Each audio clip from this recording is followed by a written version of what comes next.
I cleaned the car the way I cleaned everything else in our life, methodically, without commentary, with the radio low and my thoughts kept even lower. The car was a shared object, but it had always felt more like his territory. I rarely drove it.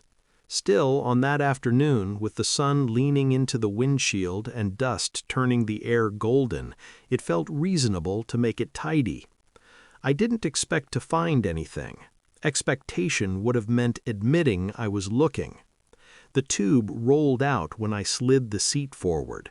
It came to rest near my shoe, pale and unremarkable, the label partly rubbed away. Lubricant, not medical, not mechanical, the kind that doesn't belong under a seat unless someone put it there for a reason they didn't want to explain.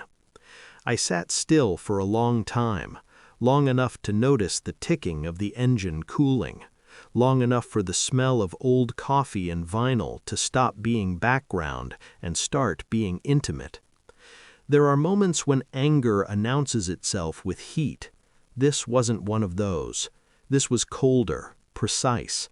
It felt like standing on a platform watching a train you're not on pass by, realizing it's going somewhere you were promised you'd go together. I didn't confront him. Confrontation would have required him to lie, and I didn't want to hear the shape of that lie. I didn't cry either. Crying would have asked the house to hold me, and the house had been doing enough holding. I finished cleaning. I wiped the dashboard. I straightened the papers. I put the tube back where it had been and closed the door. That evening, after dinner, after the dishes, after the small exchange of ordinary facts, traffic, weather, a neighbor's new gate, I went to the storage cupboard. The industrial glue was something he had bought months earlier for a repair he never finished. The container was heavy, unapologetic. I didn't think of it as a weapon. I thought of it as weight. I switched the tubes quietly. No rush, no shaking hands. I told myself this wasn't revenge. It was a test, a line drawn without a speech.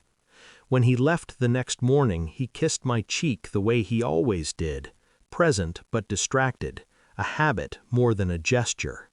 I watched him drive away and noticed, absurdly, that the car looked clean. The day passed in pieces.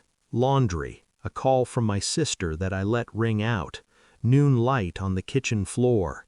I felt suspended, as if the house was holding its breath for me. The first sound was shouting, not words I could understand, just volume and panic. Then a crash, metal on concrete, followed by a silence that felt too wide. I went outside with the neighbors. Someone had already called emergency services.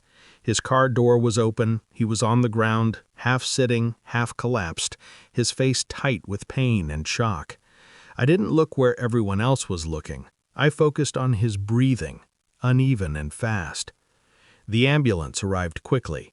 Authority has a sound, the snap of gloves, the calm questions that don't invite excuses. They lifted him with care, with a practiced efficiency that made everything else seem suddenly fragile. One of the paramedics asked me what happened. I said I wasn't sure. My voice didn't shake. That surprised me. At the hospital, under fluorescent lights that flatten everyone into the same pale version of themselves, I sat beside him while forms were filled out. He didn't look at me. When he did speak, it was to ask for water. Later, after the stitches, after the explanations delivered in careful, neutral language, he finally met my eyes. There was accusation there, and confusion, and something else. Fear, maybe, that I had never seen directed at me before. "You knew," he said. It wasn't a question. I didn't deny it. Denial would have been another lie. "What you did," he said, stopping short of naming it. Naming would have meant admitting what he had been doing too. "I cleaned the car," I said. It was the truth, and it was enough. We didn't talk about it after that. Silence settled between us, different from before. This silence had edges. It asked things of both of us.